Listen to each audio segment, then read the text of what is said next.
to AI Assembled. I'm Chris Doelle. I'm your host, your curator. But let's get to the AI news. Welcome to the Deep Dive. Today, we're going to be tackling the World Economic Forum's Future of Jobs Report 2025. Oh, wow. It's a big one. Yeah. They surveyed over 1,000 employers, Okay. representing a whopping 14 million workers, Wow. all trying to figure out what the job market's going to look like between now and 2030. That's a pretty big task. Yeah, so consider this your cheat sheet to the future jobs. I like it. We're going to hit some of the highlights and help you make sense of what it all means for you. Sounds good. The report lays out 5 key trends shaping the job market: technological change, geoeconomic fragmentation, the green transition, demographic shifts, and economic uncertainty. A lot going on. There is a lot going on, but I think it's safe to say technology is the big one. Yeah, definitely. So could you break down some of those technological forces that are really driving things? Absolutely. The report actually points to broadening digital access as the most transformative trend. They say a full 60% of employers believe this will completely reshape their businesses by 2030. 60% is huge. It's massive. It really drives home how digital access underpins everything else. Yeah. But I'm curious, Yeah. does the report say anything about how this digital expansion might impact someone who, say, isn't a programmer? Right. Are there opportunities out there, or will those of us without coding skills be out of luck? Don't worry, there's hope for us non-coders. Okay, good. The report actually highlights how tech is impacting the job market in 2 big ways. Okay, It's driving both the fastest growing and the fastest declining jobs. interesting. So it's both creating and eliminating opportunities, which I find quite interesting. It's like tech is playing both sides of the field. Exactly. So for those of us trying to plan for the future, can you give us some concrete examples? Sure. What are those hot jobs that everyone will be vying for? Well, the report helpfully ranks the top 15 fastest growing and fastest declining jobs. Okay. And not surprisingly, tech roles are dominating that top 15. Makes sense. We're talking AI and machine learning specialists, Okay. fintech engineers, and of course, software developers. Of course. Those are all top in the charts. Okay, so coding is still king. Yeah. Right. But you mentioned that tech is also driving some of the fastest declining jobs. Right. What are some examples of jobs that might not be around in a few years? Jobs like bank tellers and data entry clerks are definitely on the decline, as are more traditional roles like accountants and auditors. Really? Yeah, a lot of the tasks in those roles are becoming increasingly automated. That's a stark reminder that automation is here to stay. It is. But for someone listening who maybe holds one of those soon-to-be obsolete jobs, Right. what advice would you give them based on this report? Should they be panicking? Panic is never the answer. The report makes a strong case for focusing on adaptable skills instead of just specific jobs. Okay. They estimate that a massive 59 out of every 100 workers will need training by 2030, regardless of their current role. Wow, that's more than half of the entire global workforce. It is. Those are pretty significant numbers. It makes you wonder how all those people will access the training they need. That's a great point. It's not just about individual initiative. There needs to be a systemic shift in how we approach education and training. Right. And the report does touch upon this. Right. One of the things they highlight is the growing investment in training and upskilling programs by employers themselves. Interesting. They're starting to recognize that this is essential for their future success. So companies are starting to step up and see the value in investing in their employees' skills. Yeah, they are. But does the report mention any other ways people will access training? What about the role of government or educational institutions? Definitely, it emphasizes that a joint effort is needed. Okay. They talk about the importance of government funding and public-private partnerships to make training more affordable and accessible. They even suggest that offering training as part of employee benefit packages could be a game changer. That's a really interesting idea. Yeah. It sounds like everyone needs to be on board with this reskilling revolution if we want to see real change. It does. But what about the people who might not have the time or resources to go back to school for a 4-year degree? Right. Does the report offer any alternative paths for them? That's where the report's emphasis on skills-based hiring gets really interesting. Okay. They found that work experience and skills assessments are becoming just as important as formal qualifications. So it's not just about that piece of paper anymore. No, not necessarily. It's about what you can actually do. Right. That's great news for people who might have taken a non-traditional path or gained valuable skills through experience rather than formal education. Yeah, opens up a lot more opportunities. I like the sound of that. Me too.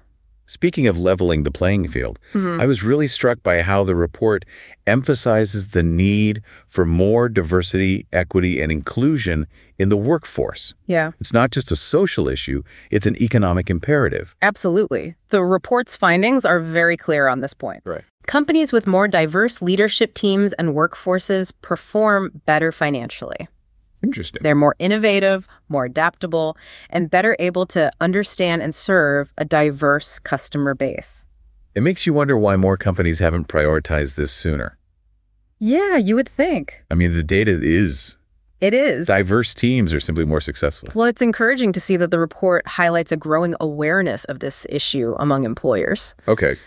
Many companies are starting to implement more inclusive hiring practices, provide more training and development opportunities for underrepresented groups, Okay. and create more supportive and equitable work environments. But there's definitely still work to be done. It's a journey, not a destination. Right, exactly. But at least we're moving in the right direction. We are. Now let's shift gears a bit and talk about the other big trends shaping the future of jobs. Okay. The report spends quite a bit of time discussing this idea of geo-economic fragmentation.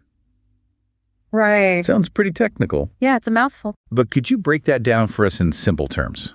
It's essentially a fancy way of saying the world is becoming less interconnected, at least economically. Okay. We're seeing a rise in protectionist policies, trade wars, and geopolitical tensions, Right. which makes it harder for businesses to operate across borders. So it's almost like globalization in reverse. Kind of, yeah. What does the report say about how this fragmentation might impact individual workers? Especially someone listening who maybe works in a field that relies heavily on global trade.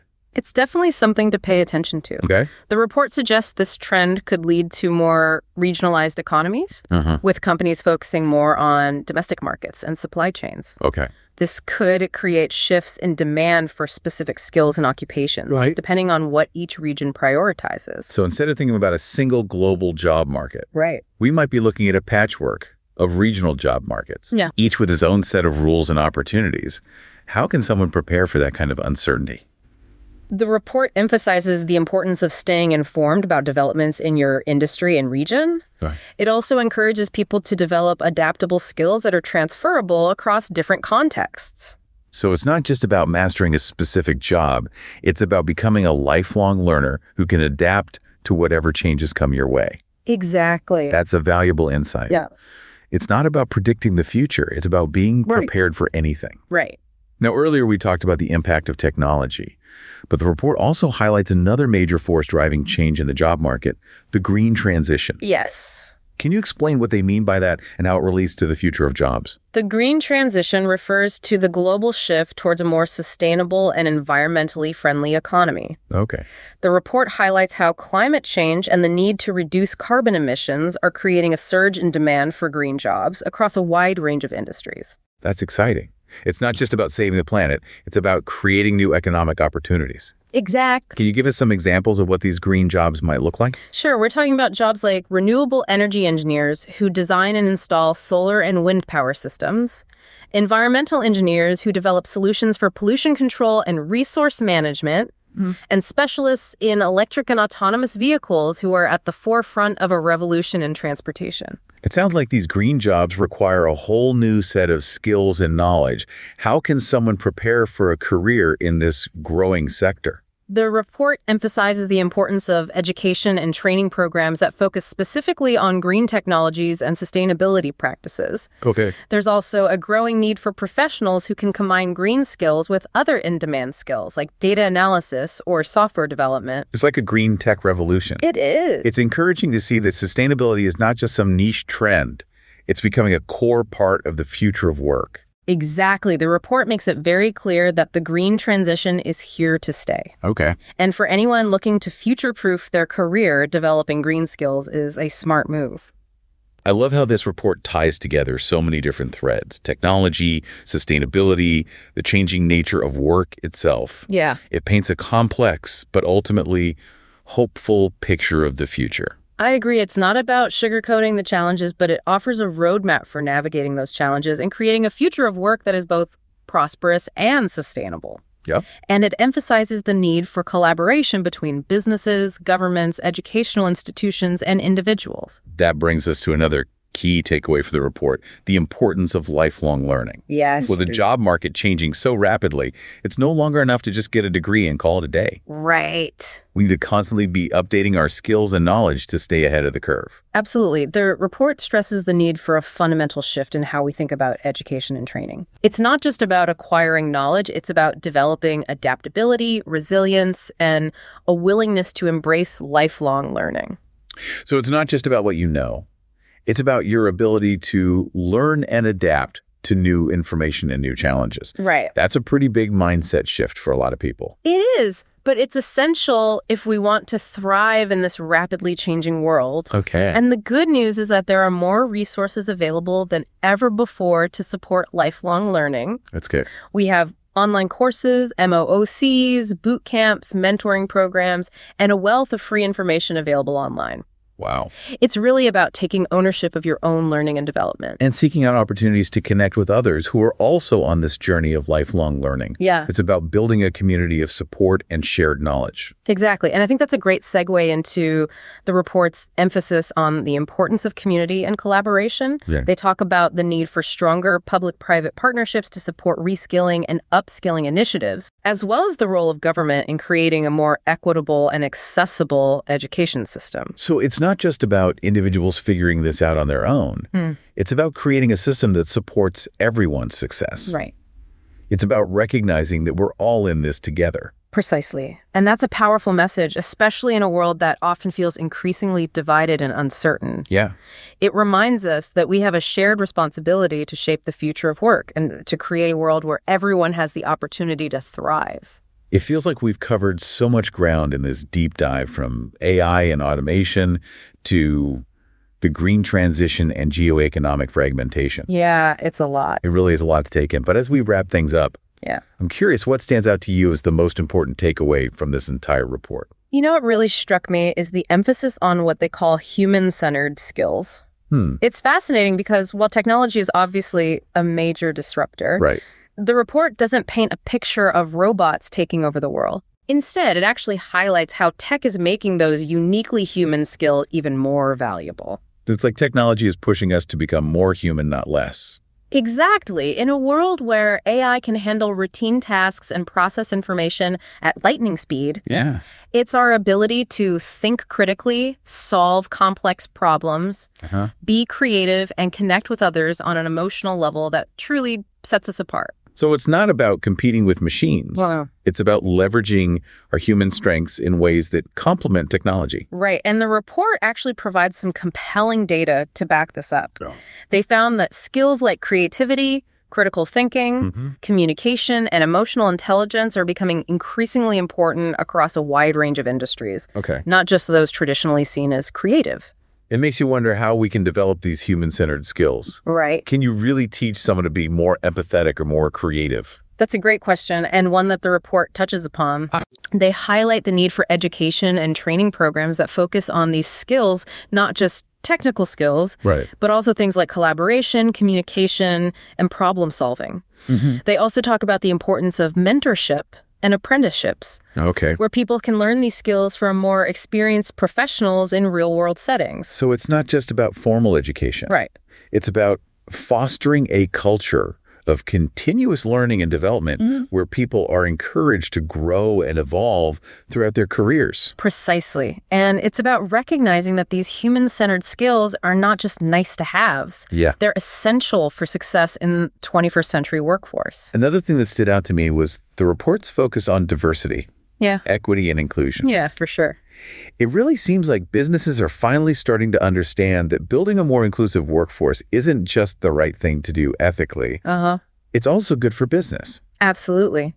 The report highlights how diverse teams are more innovative, more creative, and more resilient. They're also better at understanding and serving diverse customer bases, which is increasingly important in our globalized world. It feels like we're at a pivotal moment where companies are finally realizing that embracing diversity is not just about checking boxes. Yeah. It's about tapping into a wider pool of talent, perspectives, and ideas. Exactly. And the report offers some practical recommendations for how companies can make this happen. Yeah, it does. They talk about implementing more inclusive hiring practices, providing more opportunities for training and advancement for underrepresented groups, Right.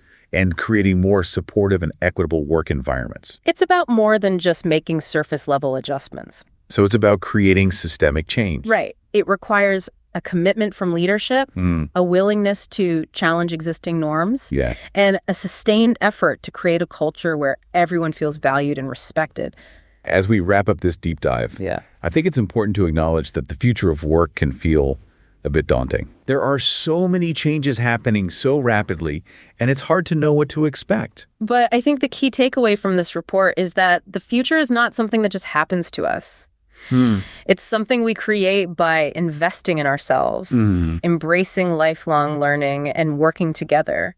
We can shape a future of work that is more equitable, sustainable, and fulfilling. That's a powerful message, and one that I hope resonates with our listeners. Me too.